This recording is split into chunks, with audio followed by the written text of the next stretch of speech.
بسم اللہ الرحمن الرحیم۔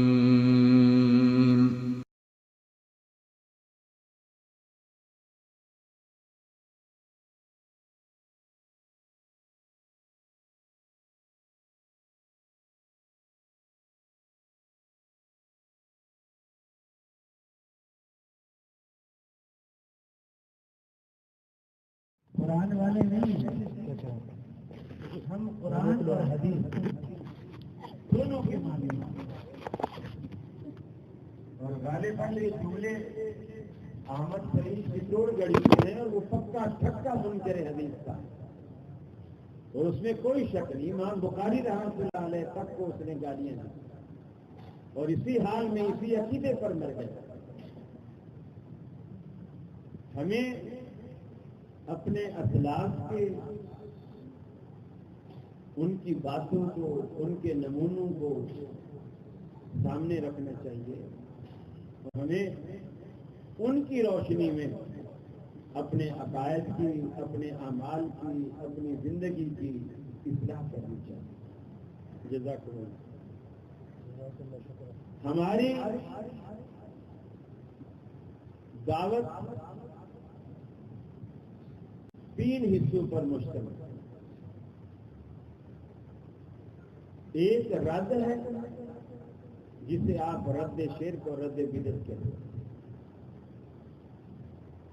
دوسرا دعوت توحید ہے۔ تیسرا دعوت سنت ہے۔ یہ تینوں دعوتیں جب یکجا ہو جائیں کسی شخص کے ایمان میں تو ہم موجودہ مسلک کی اصطلاحات کی روشنی میں اسے اہل حدیث کہتے ہیں۔ ہم شرک کا رد بھی کرتے ہیں، بدعت کا رد بھی کرتے ہیں، توحید کا اثبات اور اس کی دعوت، اور سنت کا اثبات اور اس کی دعوت،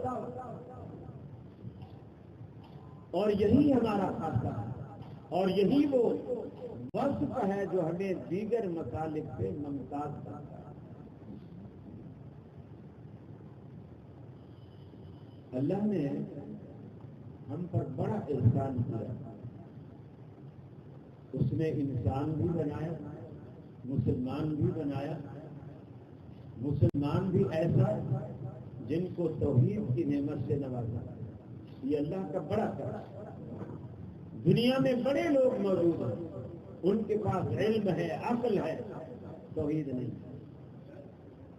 علم ہے، عقل ہے، سنت نہیں۔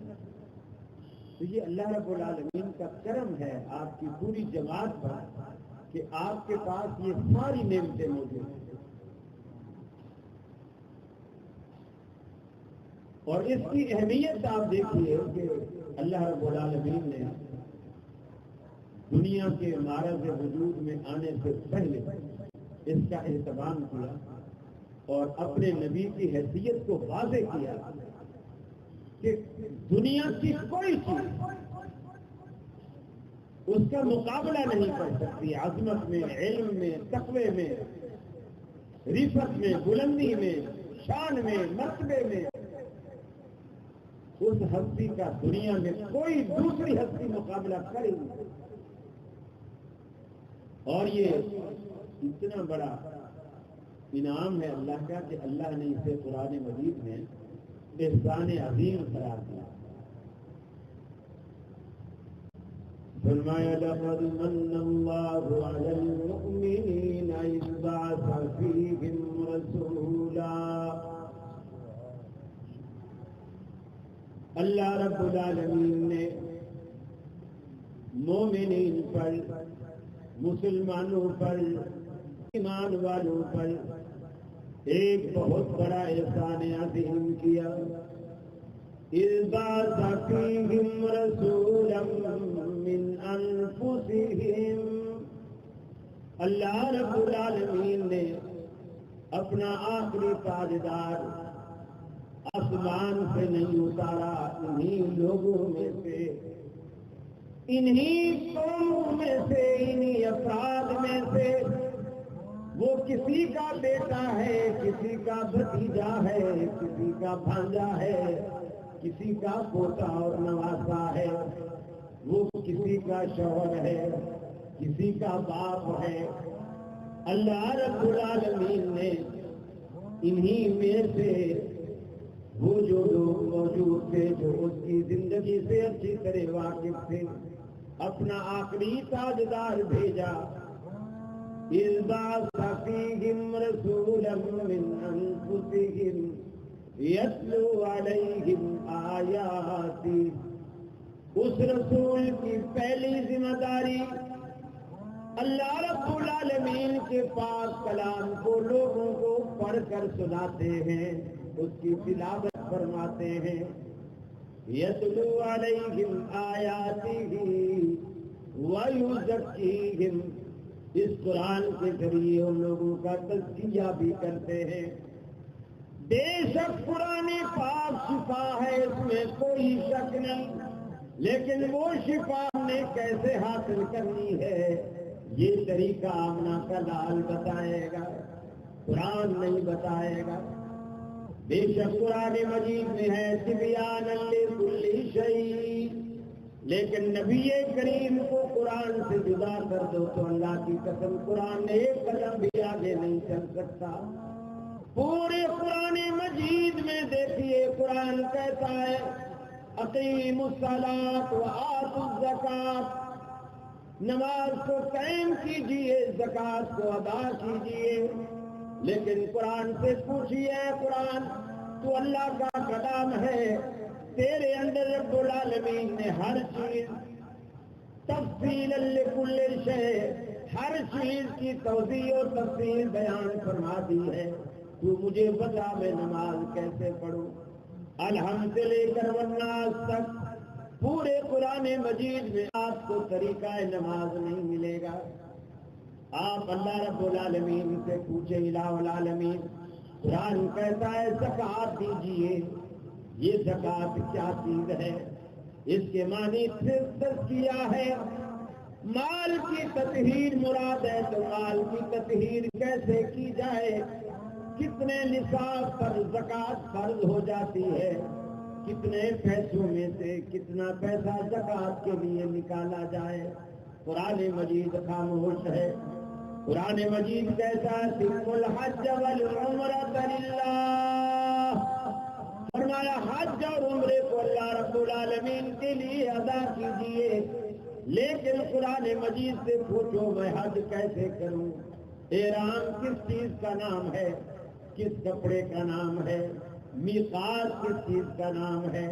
احرام کہاں سے باندھا جائے؟ طواف کہاں سے شروع کیا جائے؟ کتنے چکروں کا نام طواف ہے؟ قرآن مجید بتانے سے قاصر ہے۔ اللہ رب العالمین نے نبی مکرم کی ذات کو قرآن کے ساتھ جوڑ کر دنیا کو بتلایا کہ قرآن میں ہر چیز کی تفصیل موجود ہے، مگر نبی کی زندگی کو ساتھ جوڑنے سے، نبی کو الگ کرنے سے قرآن آپ نہیں سمجھ سکتے۔ ہم اللہ کے رسول سے پوچھتے ہیں اے اللہ کے رسول میں نماز پڑھنا چاہتا ہوں کیسے پڑھوں؟ قرآن حکم دیتا ہے اقیموا الصلاۃ، نماز قائم کرو۔ میں قائم کرنا چاہتا ہوں مگر کیسے کروں؟ اللہ کے حبیب جواب دیتے ہیں صلو کما رأیتمونی اصلی، ارے تم ایسے نماز پڑھو جیسے میں نماز پڑھتا ہوں۔ سارے کا سارا مسئلہ حل ہو گیا۔ ہم پوچھتے ہیں اللہ کے حبیب، اللہ کا قرآن کہتا ہے حج اور عمرہ کو ادا کرو، میں حج اور عمرہ کیسے ادا کروں؟ رحمت عالم فرماتے ہیں خذوا عنی مناسککم، ارے اگلے سال میں پتہ نہیں رہوں کہ نہ رہوں، مجھ سے حج کے مسئلے سیکھ لو، حج کا طریقہ مجھ سے سیکھ لو۔ اللہ رب العالمین نے قرآن اور حدیث کے رشتے کو لازم و ملزوم قرار دیا، ورنہ ہم قرآن کو سمجھ ہی نہیں سکتے۔ اور یہ اہل حدیث کا بنیادی منہج ہے، بنیادی، کہ قرآن حدیث سے جدا کر کے آپ سمجھ ہی نہیں سکتے۔ بے شمار باتیں ہیں صرف یہ نہیں، بے شمار باتیں. اب آپ دیکھیے قرآن مجید نے جہاں حرمت والے رشتے بیان کیے ہیں، حرمت علیکم امہاتکم و بناتکم، سب سے پہلا ماں سے شروع کیا. صحابہ نے عرض کی اللہ کے رسول، قرآن میں نانی اور دادی کی حرمت نہیں، قرآن میں نہیں ہے. ماں حرام ہے، دادی اور نانی حرام نہیں. قرآن کے مطابق رحمت عالم صلی اللہ علیہ وسلم نے فرمایا دادی اور نانی بھی ماں کے حکم میں. لیکن یہ بات کب سمجھ میں آئی؟ جب ہم نے قرآن کو نبی کی زبان سے سمجھنا چاہا، تب یہ بات سمجھ میں آئی. قرآن مجید کہتا ہے ان تجمعوا بین الاختین، دو بہنوں کو کوئی شخص اپنے ایک عقد میں، اپنے نکاح میں جمع نہیں کر سکتا. ان تجمعوا بین الاختین، یہ بھی حرام ہے کہ دو بہنیں، یعنی ایک شخص ایک عورت سے شادی کرے پھر اس کے ہوتے ہوئے اپنی سالی سے بھی شادی کرے، یہ حرام ہے. یا تو وہ فوت ہو جائے یا اسے طلاق دے. یہ صورت اس کے دوسرے نکاح کی بن سکتی ہے. بیک وقت دو بہنوں کو اپنے عقد میں جمع نہیں کر سکتا. قرآن میں صرف دو بہنیں حرام کی ہیں. نبی کریم صلی اللہ علیہ وسلم نے اس سے دو رشتے اور حرام کیے.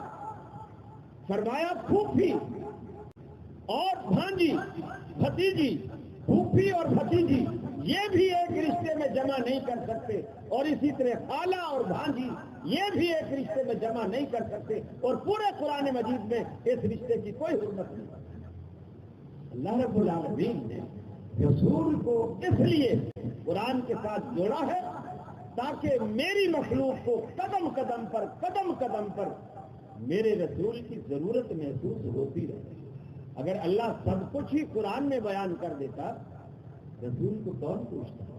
رسول کی تو ضرورت ہی محسوس نہ ہوتی. اللہ رب العالمین نے جزیات قرآن میں بیان کی اور اس کی تمام تفصیلات اپنے پیغمبر کے حوالے کر دی، اور پیغمبر پھر اپنی زبان سے اس کو بیان کرتا. اسی طرح قرآن مجید کہتا ہے انما حرم علیکم المیتۃ والدم ولحم الخنزیر. اور یہ میتہ کیا ہے؟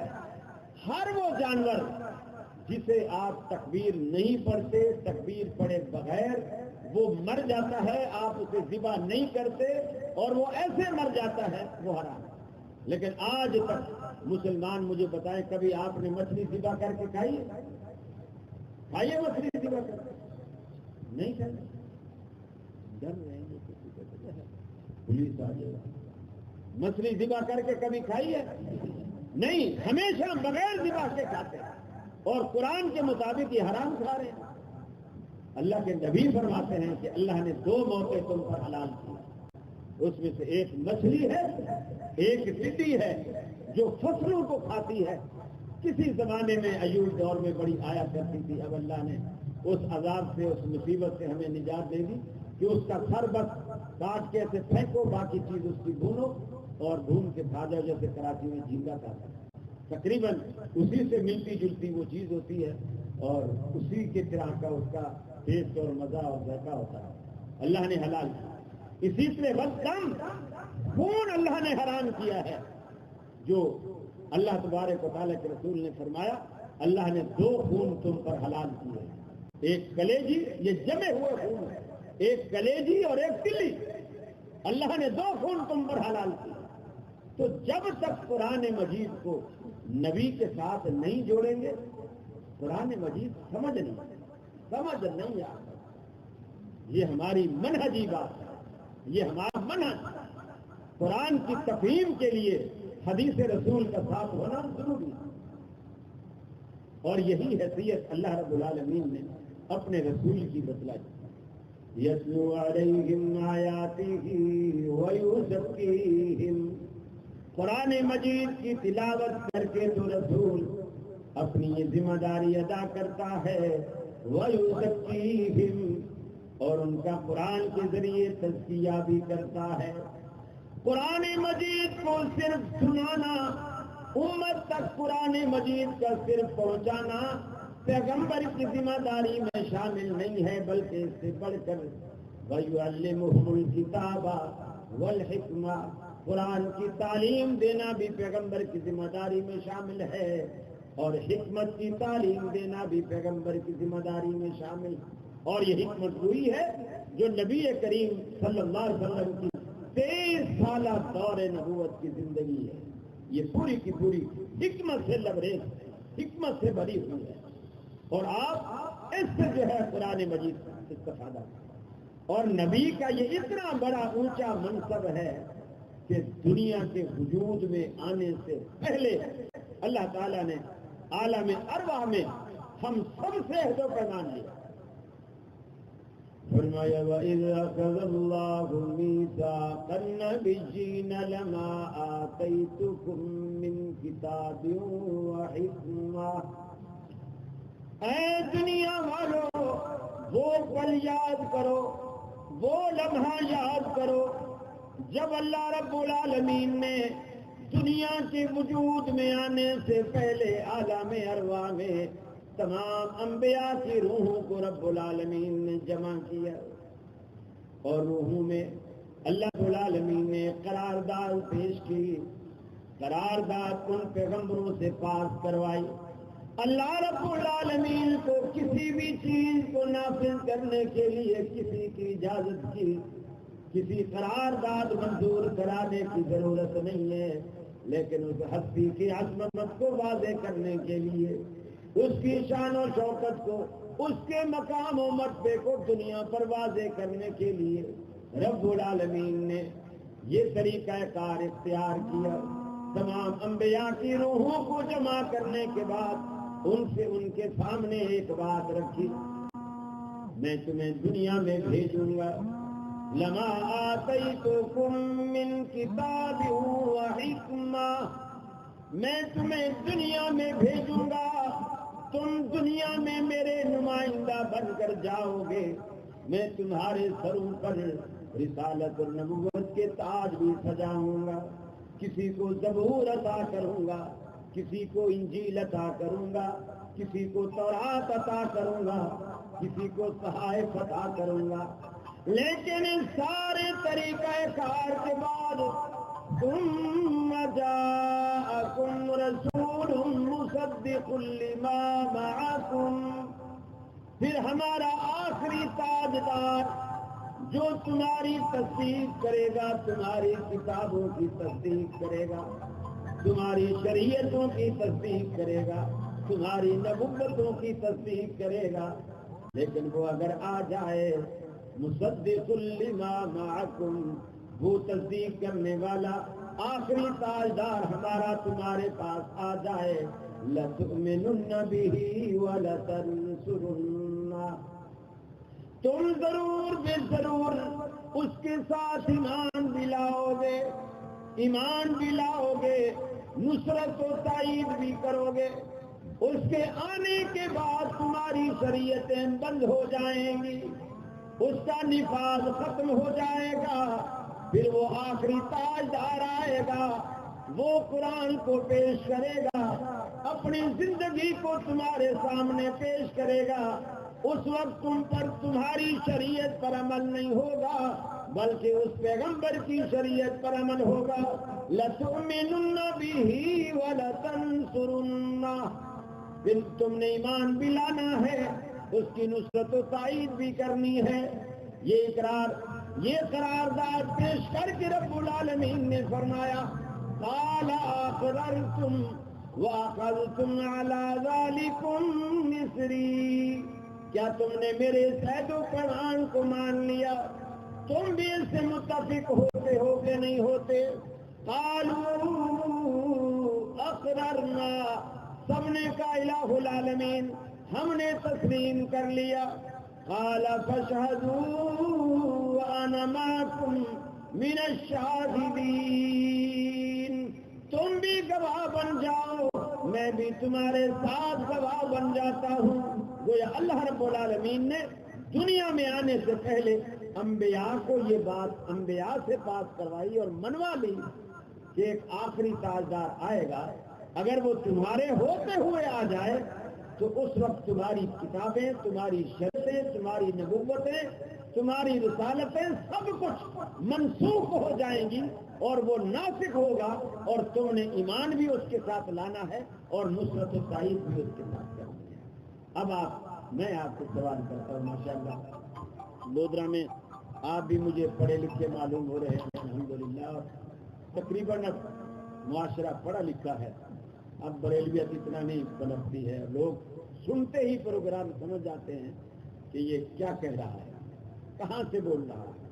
اب یہ زیادہ تر یہ ان کے ڈھونگ اور قرآن و سنت کے خلاف محض قصے کہانیاں یہ لوگوں میں نہیں چلتی۔ آپ اندازہ لگائیں، جہالت کا عالم دیکھیے، یہ یوٹیوب پہ اتنا وائرل ہے یہ کلپ مدنی چینل کا۔ ایک صاحب سوال کرتا ہے کہ حضرت روزے کی حالت میں، رمضان میں روزے کی حالت میں استنجے کا کیا طریقہ ہے؟ وہ جواب دیتے ہیں، میرے پاس ابھی بھی موبائل میں وہ کلپ موجود ہے، وہ جواب دیتے ہیں اس میں بڑی احتیاط کی ضرورت ہے۔ پہلی احتیاط تو یہ ہے کہ وہ پھیل کر نہ بیٹھے، سکڑ کے بیٹھے، یعنی جسم کو سکیڑ کے، کیونکہ اگر وہ پھیل کے بیٹھے گا تو استنجا کرتے ہوئے پانی معدے تک پہنچنے کا اندیشہ، نیچے سے پانی اوپر چڑھے گا اور وہ معدے تک چڑھے گا۔ یار تم اتنے لوز سسٹم رکھتے ہی کیوں؟ اللہ نے جو راستہ اخراج کا بنایا ہے اس کو تم لینے کا راستہ بنا رہے ہیں۔ اتنے سکڑ کے بیٹھو، جسم کو دبا کے بیٹھو، پھر استنجا کرو، ورنہ پانی جو ہے وہ معدے تک پہنچنے کا اندیشہ۔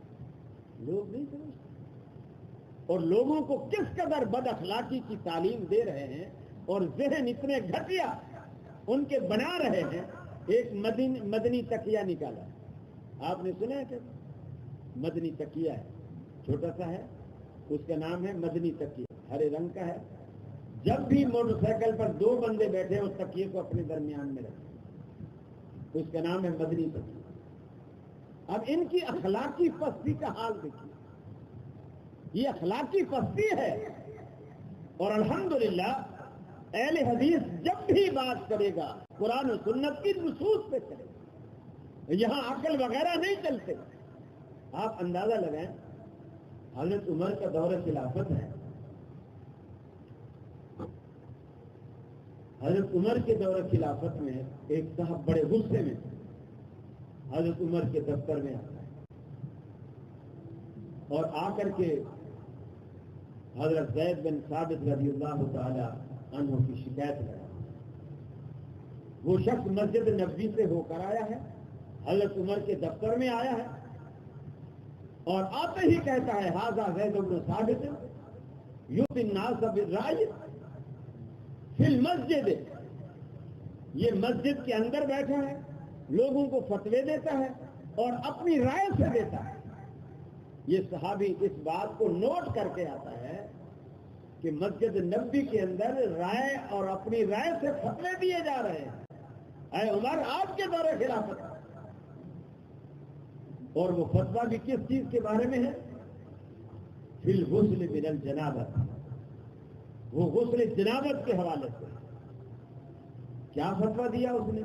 زید بن ثابت، اور یہ معمولی آدمی نہیں ہے، رسول اکرم صلی اللہ علیہ وسلم نے یہ جو وراثت کا علم ہے اسے پورے اسلام کا آدھا علم قرار دیا۔ یہ آدھا علم ہے، باقی آدھا علم سارے کا سارا اسلام، اسے آدھا علم قرار دیا۔ اور اس آدھے علم کو اللہ کے رسول نے اپنے اصحاب کے بارے میں فرمایا، وہ اعلمھا بالفرائض، یہ وراثت کے علم کا سب سے زیادہ ماہر میری امت میں، میرے اصحاب میں، وہ زید بن ثابت رضی اللہ تعالیٰ، اتنا بڑا تھا۔ حضرت عمر نے بلوایا اور حضرت عمر نے کہا، میں نے سنا ہے کہ تو لوگوں کو مسجد نبی میں بیٹھ کر اپنی رائے سے فتوے دیتا ہے۔ نہیں، میں نے تو ایک مسئلہ بتایا ہے، تو مسئلہ بتایا ہے تو اس کی دلیل تو کوئی نہیں دی۔ بولے میں نے دلیل میں 3 بزرگوں کو پیش کیا۔ حضرت زید بن ثابت کہتے ہیں میں نے دلیل میں 3 بزرگوں کا عمل پیش کیا ہے ایک بزرگ اس کے اپنے چچا ہیں حضرت ابو ایوب انصاری رضی اللہ تعالی عنہ، جو میزبان رسول تھے جب آپ ہجرت کر کے مدینہ طیبہ تشریف لے گئے تھے، تو سب سے پہلے میزبان جب لوگ مجبور کر رہے تھے آپ کو کہ آپ ہمارے گھر ٹھہرے، اللہ کے رسول نے اونٹنی کی مہار چھوڑ دی اور کہا جہاں یہ اپنی مرضی سے بیٹھ جائے گی وہاں میں مہمان بنوں گا۔ اللہ رب العالمین نے اونٹنی کو ابو ایوب انصاری کے گھر کے دروازے پر بٹھا دیا۔ یہ پہلے میزبان ہیں، ان کا حوالہ دیا کہ وہ یہ کہتے ہیں، دوسرا حوالہ ابی بن کعب کا دیا، تیسرا حوالہ رفاع بن رافع رضی اللہ تعالیٰ عنہ کا دیا، اور کہا کہ یہ تین لوگ ہیں جو کہتے ہیں کہ ہم رسول اللہ صلی اللہ علیہ وسلم کے زمانے میں بھی ہم یہ عمل اسی طرح کرتے تھے۔ وہ عمل کیا ہے، وہ فتویٰ کیا ہے جس کو رائے قرار دیا گیا کہ حضرت زید بن ثابت نے یہ فتویٰ دیا مسجد نبوی کے اندر، اگر کوئی شخص اپنی گھر والی سے ہم بستر ہوتا ہے دخول کے بعد انزال ہو یا نہ ہو اس پر غسل فرض، اور اس نے دلیل میں تین بزرگوں کو ان کے عمل کو پیش کیا۔ حضرت عمر کہتے ہیں یہ اللہ کا دین ہے، یہاں بزرگوں کی رائے اور بزرگوں کی باتیں یا بزرگوں کا عمل نہیں چلے گا۔ بلوایا، حضرت ابو ایوب انصاری پیش ہو گئے، ابی بن کعب پیش ہو گئے، حضرت رفاع بن رافع پیش ہو گئے، یہ تینوں صحابی پیش ہو گئے۔ حضرت عمر نے کہا تم نے زید بن ثابت کو یہ مسئلہ بتایا؟ انہوں نے کہا بتایا۔ بولے تمہارے پاس کیا دلیل ہے؟ انہوں نے کہا ہم اللہ کے رسول کے زمانے میں اسی طرح کرتے تھے۔ حضرت عمر نے اعتراض کیا کہ کیا اللہ کے رسول کو تمہارے اس عمل کا پتہ تھا؟ تم نے انہیں بتایا تھا، ان سے معلوم کیا تھا؟ وہ کہتے ہیں نہیں، بس ہم کرتے تھے۔ انہوں نے کہا یہ کوئی دلیل نہیں۔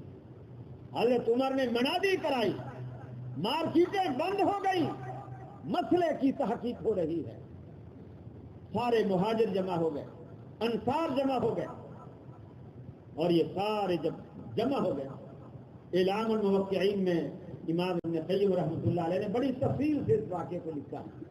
سارے جمع ہو گئے، آپ نے انصار مہاجرین سے پوچھا کہ زید بن ثابت مسجد نبوی کے اندر یہ فتویٰ دے کر آیا ہے کہ دخول کے بعد غسل فرض ہے، انزال ہو یا نہ ہو، کیا تم اس کی تائید کرتے ہو؟ انہوں نے کہا نہیں، ہم تائید نہیں کرتے، جب انزال نہیں ہوا تو غسل نہیں ہے۔ حضرت عمر نے کہا دیکھو سارے لوگ تمہارا انکار کر رہے ہیں، تمہارے فتوے کا انکار کر رہے ہیں۔ حضرت معاذ بن جبل رضی اللہ تعالیٰ عنہ بڑے دل قدر صحابی ہیں، بڑے دل قدر۔ اللہ کے رسول نے فرمایا کہ قیامت والے دن میری امت کے علماء کا ایک وفد اللہ تعالیٰ سے ملاقات کرے گا، میری امت کے علماء کا ایک وفد اللہ تعالیٰ سے ملاقات کرے گا، اور اس وفد کی قیادت معاذ بن جبل کرے گا، اس وفد کی قیادت معاذ بن جبل رضی اللہ تعالیٰ عنہ کرے گا۔ اللہ تبارک و تعالیٰ کے رسول کا بڑا دل قدر صحابی ہے، یہ کھڑے ہوئے، جنہوں نے کہا امیر المومنین یہاں آپ ناانصافی کر رہے ہیں۔ انصار اور مہاجرین نے سارے علاقے کہہ دیا نہیں نہیں غسل نہیں ہے، ان سے آپ نے دلیل نہیں مانگی۔ حضرت ابی بن کعب نے کہا غسل ہے، آپ نے دلیل مانگی۔ رفاع بن رافع نے کہا، آپ نے دلیل مانگی۔ ابو ایوب انصاری نے کہا، آپ نے دلیل مانگی۔ زید بن ثابت نے کہا، آپ نے دلیل مانگی۔ انصار اور مہاجرین جو کہہ رہے ہیں غسل نہیں ہے، ان سے دلیل کیوں نہیں مانگی؟ ان سے دلیل مانگی۔ حضرت عمر کی سمجھ میں بات آئی، انہوں نے کہا ٹھیک ہے، آپ جو کہتے ہو کہ غسل نہیں ہے تمہارے پاس کیا دلیل؟ انہوں نے بھی عقل سے کہا کہ جب انزال نہیں ہے تو اس کے معنی ہے غسل نہیں ہے۔ حضرت عمر نے کہا یہ اللہ کا دین ہے، اس میں رائے نہیں چلے گی۔ سیدنا علی المرتضیٰ رضی اللہ تعالی عنہ مشورہ دیا، امیر المومنین یہ ایک ازدواجی زندگی کا مسئلہ ہے، اور نبی کریم صلی اللہ علیہ وسلم کی اس زندگی کو اور اس مسئلے کو ازواج مطہرات سے زیادہ کوئی بہتر نہیں جانتا، لہذا ازواج مطہرات سے پوچھا جائے۔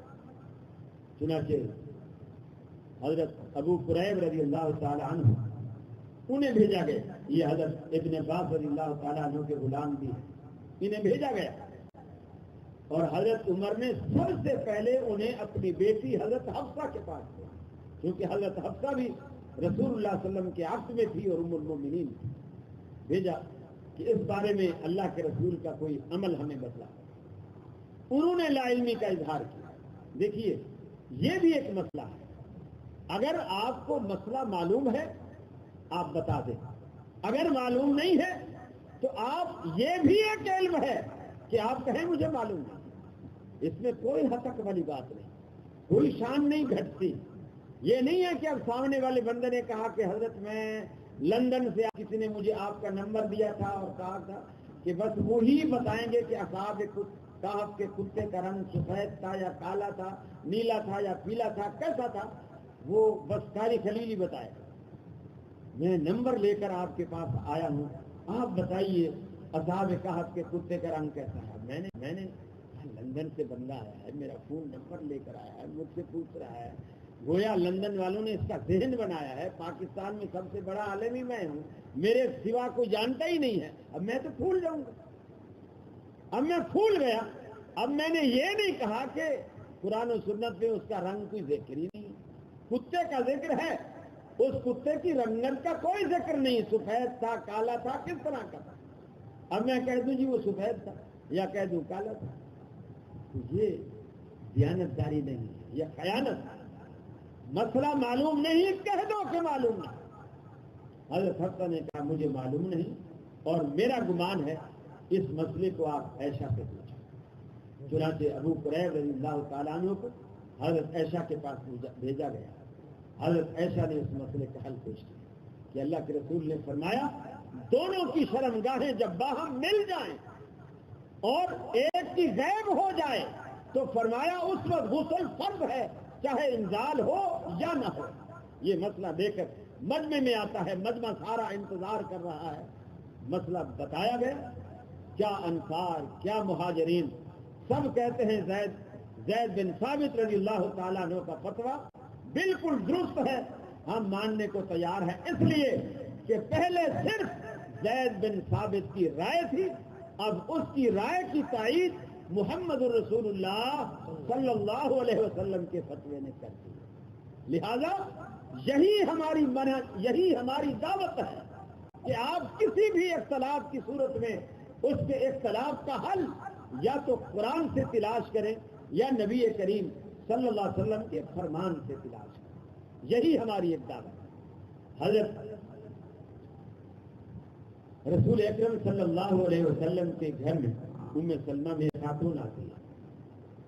ام سلمہ سے مسئلہ پوچھتی ہے اور کہتی ہے کہ میرے خاوند میں رمضان کا مہینہ ہے، میرے خاوند میں روزے کی حالت میں میرا بوسہ لیا ہے. اب وہ پریشان، بیوی کا، دوسری عورت کا نہیں، بیوی کا، روزے کی حالت میں رمضان میں میرا بوسہ لیا ہے. اب وہ پریشان ہے کہ میرا روزہ بچا یا نہیں بچا، اور اس نے مجھے بھیجا ہے کہ جاؤ رسول اللہ صلی اللہ علیہ وسلم سے پوچھ کر آؤ. اتفاق سے اللہ کے رسول گھر میں تشریف فرما نہیں تھے. حضرت ام سلمہ نے رسول اللہ صلی اللہ علیہ وسلم کا عمل بتا دیا کہ اللہ کے رسول بوسہ لیتے تھے وہ صائم اور آپ روزے کی حالت میں ہوتے تھے. اپنی ازواج کا بوسہ لیتے تھے، آپ روزے کی حالت میں ہوتے تھے. ام سلمہ نے مسئلہ بتایا، وہ گھر چلی. جب اس صحابی کو بتایا کہ اللہ کے رسول تو نہیں ملے، لیکن ام سلمہ رضی اللہ تعالی عنہا نے یہ مسئلہ بتایا کہ اللہ کے رسول روزے کی حالت میں بوسہ لے لیتے تھے. وہ صحابی کہتے ہیں لسنا مثل رسول اللہ صلی اللہ علیہ وسلم. جاؤ دوبارہ پوچھ کے آؤ، دوبارہ پوچھو، اس لیے کہ ہم اللہ کے رسول کے جیسے نہیں ہیں، ہم اللہ کے رسول کے جیسے نہیں ہیں. دوبارہ پوچھ کے ہو سکتا ہے اللہ نے آپ کو اجازت دے رکھی ہو اور ہمارے لیے اجازت نہ ہو. وہ خاتون دوبارہ اب اتفاق سے اللہ کے رسول تشریف فرما گھر میں، لیکن وہ اللہ کے رسول سے مخاطب نہیں ہوتی، شرم کی وجہ سے، حجاب کی وجہ سے. واپس ام سلمہ کے پاس آ کر بیٹھ اور اپنے سوال کو دہرانے لگی اور کہا کہ میرا خاوند دوبارہ اس نے مجھے بھیجا ہے، وہ کہتا ہے کہ لسنا مثل رسول اللہ، ہم اللہ کے رسول کے جیسے تو نہیں ہیں. اللہ کے رسول نے دیکھا کہ سلمہ کے ساتھ کوئی عورت پریشان ہے اور باتیں کر رہی ہے، تو آپ صلی اللہ علیہ وسلم نے پوچھا کہ اے سلمہ اس عورت کا کیا مسئلہ ہے، کیا معاملہ ہے؟ یہ موبائل کس کا بج رہا ہے؟ باہر سے اللہ تبارک و تعالیٰ کے رسول نے پوچھا سلمہ یہ عورت کیا خسر مسر لگا رکھی ہے اس نے، ما بال هذه المرأة، اس عورت کا کیا معاملہ ہے، کیوں پریشان ہے؟ سلمہ نے بتایا، آپ نے فرمایا اما اخبر سے، تو کیا آپ نے اس کو ہمارے عمل کے بارے میں خبر نہیں دی، آپ نے اسے نہیں بتایا؟ کہا اللہ کے رسول بتایا تھا، یہ دوبارہ آئی ہے، اس کا خامد کہتا ہے لسنا مثل رسول اللہ صلی اللہ علیہ وسلم، ہم اللہ کے رسول کے جیسے نہیں ہیں، یہ دوبارہ آئی ہے۔ آپ صلی اللہ علیہ وسلم نے فغضب رسول اللہ صلی اللہ علیہ وسلم، آپ غضبناک ہوئے، آپ نے فرمایا میں تم سب سے زیادہ اللہ رب العالمین سے ڈرنے والا ہوں، تم سب سے زیادہ اللہ کے قریب ہوں، اور تم سب سے زیادہ حدود اللہ کا پاس رکھنے والا ہوں۔ تم کیا سمجھتے ہو میں تم پر پابندیاں لگاتا ہوں اور خود پابندیوں سے بے نیاز رہتا ہوں؟ کوئی بھی اسلام کا حکم آتا ہے وہ اسی طرح میرے لیے بھی فرض ہے، تمہارے لیے بھی فرض ہے، الا یہ کہ اللہ رب العالمین کہیں استثناء پیدا کر دے وہ دوسری چیز۔ آپ نے مسئلے کو واضح فرمایا۔ تو دین کا آج بھی اختلاف کو مٹانے کا، حل کرنے کا یہی ایک طریقہ ہے، اور جب تک آپ رحمت عالم صلی اللہ علیہ وسلم کے مقام اور مرتبے کو، آپ کی حیثیت کو اپنے دل و دماغ میں جگہ نہیں دیں گے تو آپ کو فیصلہ نہیں کر پائے، آپ وہ انصاف نہیں کر پائے۔ جیسے میں نے عرض کیا کہ اللہ نے عالم ارواح میں انبیاء سے یہ بات منوائی، جب انبیاء سے یہ بات منوائی گئی کہ آخری رسول جب آ جائے گا تمہاری نبوتیں بھی منسوخ ہو جائیں گی، تو کسی امتی کی امامت کیسے چمکتی رہے گی؟ اللہ کے رسول صلی اللہ علیہ وسلم کے آنے کے بعد سیدھی سادی بات ہے، اور اللہ کے رسول نے خود بھی فرمایا، آپ نے خود بھی فرمایا لو بدا لکم موسیٰ فاتبعتموہ وترکتمونی لضللتم عن سواء السبیل۔ اگر موسیٰ علیہ السلام تم میں دوبارہ آ جائیں، موسیٰ علیہ السلام جو اللہ کے سچے پیغمبر ہیں، صاحب تورات پیغمبر ہیں، اگر وہ تم میں دوبارہ آ جائیں فاتبعتموہ، تم ان کی پیروی شروع کر دو، وترکتمونی اور مجھے چھوڑ دو، لضللتم عن سواء السبیل، اللہ کے سچے پیغمبر موسیٰ کی پیروی بھی تمہیں راہ راست سے ہٹا دے گی، تمہیں گمراہ کر دے گی۔ میرے آنے کے بعد آپ نے حضرت عمر کو دیکھا کہ میرے سامنے وہ تورات کا ایک ورق لے کر کے آیا ہے، آپ نے فرمایا عمر میرے آنے کے بعد تیری پیاس قرآن سے، میری ذات سے نہیں بجھی، تو تورات کو لے کر کے میرے سامنے آیا، لو کان موسیٰ حیا ما وسعہ الا اتباعی، اگر موسیٰ علیہ السلام زندہ ہوتے، خود موسیٰ علیہ السلام جس پر اللہ نے یہ تورات اتاری، اگر وہ موسیٰ علیہ السلام زندہ ہوتے اور وہ جنت میں جانے کی خواہش کرتے، ما وسعہ الا اتباعی، انہیں بھی جنت میں جانے کے لیے میری سنت کے دروازے کے سوا کوئی در نظر نہ آتا۔ امام مالک رحمت اللہ علیہ فرمایا کرتے تھے السنت کسفینۃ نوح من رکب فقد نجا ومن لم یرکب فقد غرق۔ اے لوگوں، سنت کی مثال نوح علیہ السلام کی کشتی کے جیسی ہے، جو اس میں سوار ہو گیا وہ پار ہو گیا، جو سوار ہونے سے رہ گیا فقد غرق، وہ تو غرق ہو گیا۔ اللہ رب العالمین نے پیغمبر علیہ السلام کی سنت کو وہ مقام اور وہ مرتبہ دیا۔ آپ نے فرمایا جو شخص دنیا میں کل امتی یدخلون الجنت الا من ابا، اللہ کے حبیب نے فرمایا میری امت کا ہر بندہ جنت میں چلا جائے گا سوائے اس بدبخت کے جو جنت میں جانے سے انکار کر دے۔ ساری دنیا میں میری امت کے جتنے لوگ ہیں سارے کے سارے جنت میں چلے جائیں گے، صرف وہ بدبخت نہیں جائے گا الا من ابا، جو جنت میں جانے سے انکار کر دے۔ صحابہ نے عرض کی یہ بات ان کو ہضم نہیں ہوئی، یہ بات ان کے سر سے گزر گئی۔ ہم تو ساری زندگیاں کھپا دیتے ہیں جنت کو پانے کے لیے، جہاد کرتے ہیں جنت کے لیے، مسجد بناتے ہیں جنت کے لیے، مسجد میں آتے ہیں جنت کے لیے، نماز روزہ حج زکات سب کرتے ہیں جنت کے لیے، سردی گرمی برداشت کرتے ہیں جنت کے لیے۔ ایسا کون بدبخت ہوگا اللہ اس کے سامنے جنت کا دروازہ کھولے اور وہ جنت میں جانے سے انکار کر دے؟ ایسے لوگ بھی دنیا میں موجود ہیں، ایسے لوگ موجود ہیں جنہوں نے اپنی کتابوں میں لکھا سادہ عبد القادر قادر ہے سانو ہور قادر دی لوڑ نہیں، سادہ عبد القادر قادر ہے سانو ہور قادر دی لوڑ نہیں، سانو بغداد دیاں گلیاں کافی نے سانو ہور جنت دی لوڑ نہیں۔ اتنے بدبخت ہیں کہتے ہیں ہمیں جنت کی ضرورت نہیں۔ رحمت عالم نے فرمایا میری امت کا ہر بندہ جنت میں چلا جائے گا سوائے اس کے جس میں جانے سے انکار کر دیا۔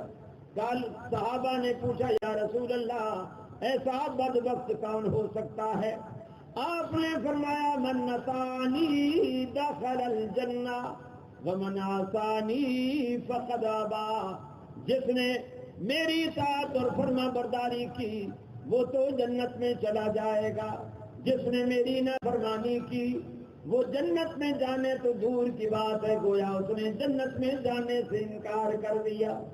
آج ہماری یہی دعوت ہے اللہ کے نبی کی مخالفت سے بچ جائیے، اللہ کے نبی کی سنتوں کی مخالفت نہ کیجیے، اللہ کے نبی کی سنتوں کا مذاق نہ اڑائیے، رفع الیدین کو مچھر اور مکھی اڑانے کے متشابہ قرار نہ دیجیے، یہ اللہ کے رسول کی پیاری سنتیں ہیں۔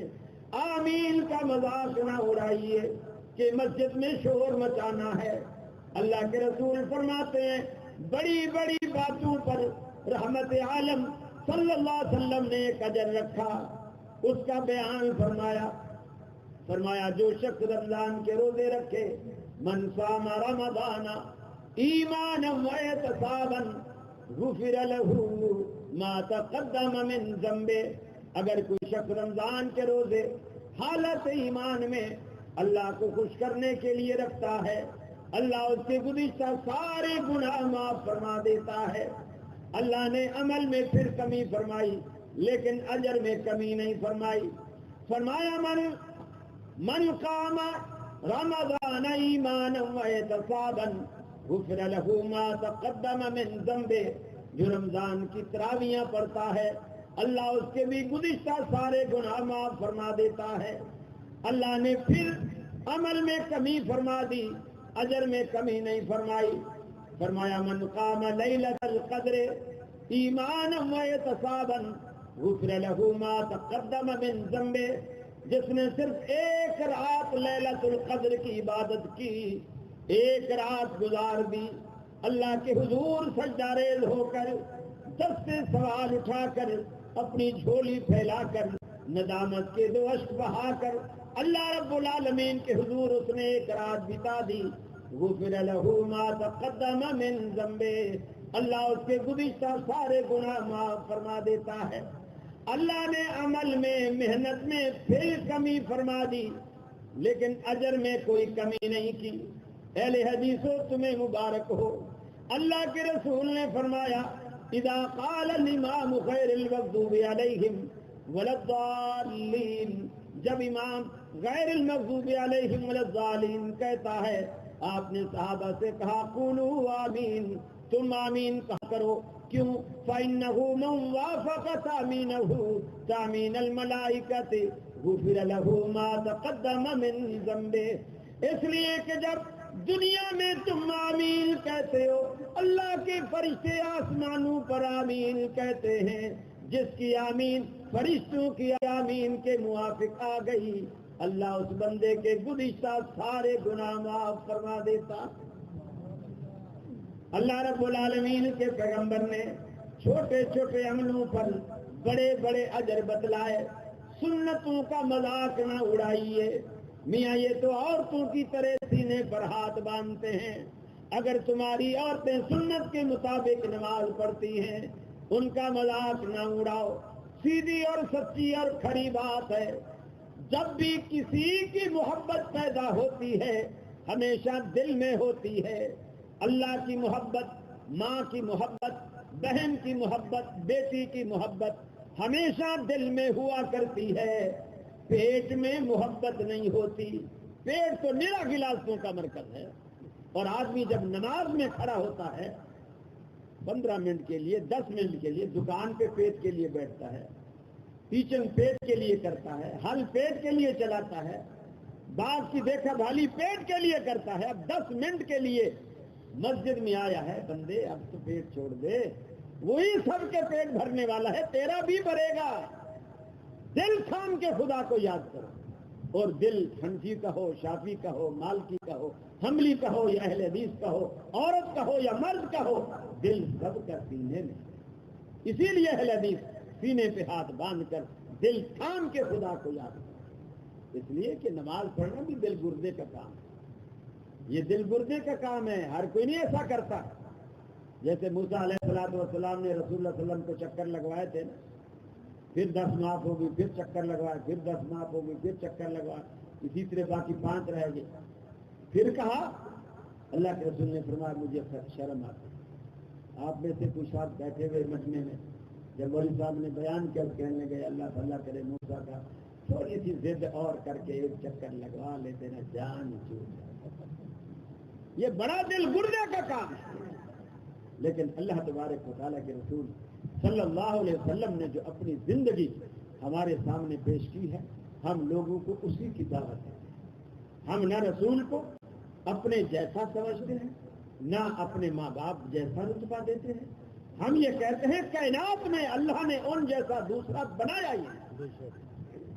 سنن دارمی کی روایت، اللہ کے رسول فرماتے ہیں میں سویا ہوا 2 فرشتے آسمان سے میرے پاس آتے ہیں، ایک میرے سرہانے بیٹھتا ہے، ایک زمین اور آسمان کے درمیان معلق ہو جاتا ہے۔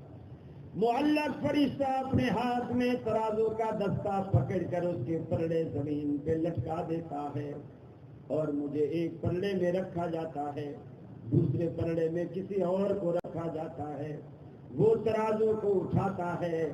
اللہ کے رسول فرماتے ہیں میرا پلڑا بھاری رہا، زمین سے اٹھا ہی نہیں، دوسرا پلڑا فوراً اٹھ گیا۔ اوپر والے فرشتے نے نیچے والے فرشتے سے کہا دن ہو بعشرن، ارے اسے 10 کے مقابلے میں تولو۔ مجھے 10 کے مقابلے میں تولا گیا، پھر بھی میرا پلڑا بھاری رہا۔ اس نے کہا دن ہو بمئتن، اسے 100 کے مقابلے میں تولو۔ مجھے 100 کے مقابلے میں تولا گیا، پھر بھی میرا پلڑا بھاری رہا۔ اس نے کہا دن ہو بألفن، اسے 1000 کے مقابلے میں تولو، پھر بھی میرا پلڑا بھاری رہا۔ رحمت عالم فرماتے ہیں 1000 کے تولنے کے بعد نیچے والا فرشتہ اوپر والے فرشتے سے کہتا ہے ارے بھائی تو کس ہستی کا وزن کبھی 1 کے مقابلے میں، کبھی 10 کے مقابلے میں، کبھی 100 کے مقابلے میں، کبھی 1000 کے مقابلے میں تو کراتا ہے۔ واللہ لو وزنتہ بامتہ لرجعها، اللہ کی قسم اگر پوری کی پوری کائنات بھی دوسرے پلڑے میں رکھ دے گا لرجعها، پھر بھی اللہ کے رسول کا پلڑا بھاری رہے گا۔ یہ ہمارا عقیدہ ہے اور یہ ہمارا ایمان ہے۔ اور وہ وزن کوئی ایسا نہیں کہ نعوذ باللہ کوئی آپ پہلوان تھے، بڑے لہیم شہیم تھے، نہیں، یہ وزن آپ کے علم کا، آپ کے تقوی کا، آپ کے محاسن کا، آپ کے کمالات کا، آپ کے جمالات کا، یہ وہ وزن ہے جو اللہ رب العالمین نے کسی اور شخص کی زندگی میں نہ وہ اوصاف رکھے ہیں، نہ وہ کمالات رکھے ہیں، نہ وہ جمالات رکھے ہیں، نہ وہ تقوی ہے، نہ وہ علم ہے۔ اللہ سے دعا ہے اللہ رب العالمین مجھے بھی اور آپ کو بھی عمل کرنے کی توفیق عطا فرمائے. جو وقت مجھے ملا تھا وہ وقت پورا ہو چکا ہے. اگر کسی ساتھی کے ذہن میں کوئی سوال ہو تو مختصر بات کر سکتے ہیں. یہ آگے سے چھوڑے گا کہ روشنی. السلام علیکم ورحمۃ اللہ وبرکاتہ. کیا قرآن